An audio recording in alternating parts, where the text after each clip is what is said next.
Merci Madame la maire de Paris. Vous êtes en responsabilité depuis plus de 18 ans à l'Hôtel de Ville, dont 5 ans et demi en tant que maire de Paris. En cette fin de mandat, je voudrais vous interroger sur votre gouvernance, car elle structure l'exercice de l'action publique.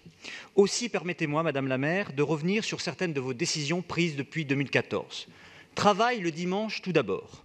En 2015, vous étiez farouchement opposé à ce dispositif et vous mettiez même tout en œuvre pour détricoter la loi Macron.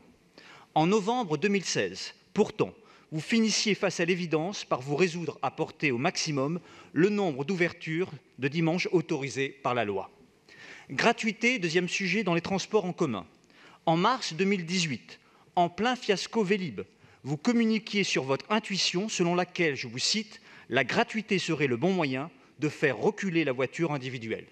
Pourtant, en janvier 2019, marche arrière toute, vous déclariez que celle-ci ne pouvait être l'alpha et l'oméga d'une politique de transport. Comprenne qui pourra. Troisième sujet, Autolib'. En janvier 2017, dans une émission de radio, vous affirmiez que c'est un service performant, qui marche, un système parfaitement financé, un système qui n'est pas en déficit.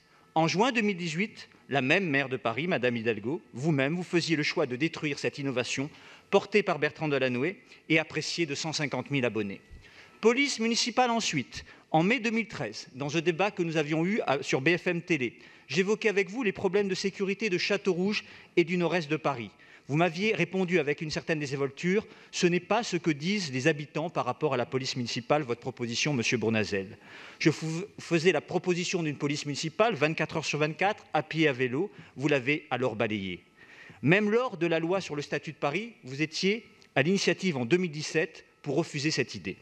Quelques mois plus tard, quel hasard, vous avez opéré un revirement spectaculaire. Sans consulter votre majorité, sans consulter les Parisiens, vous étiez pour la police municipale.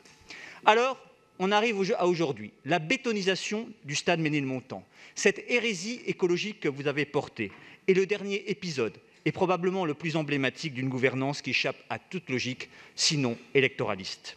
Au fond, cela pose la question, madame, de savoir qui est la vraie Anne Hidalgo. La maire qui s'obstine à vouloir bétonner Paris et un espace de respiration apprécié des habitants, ou la candidate qui promet exactement l'inverse.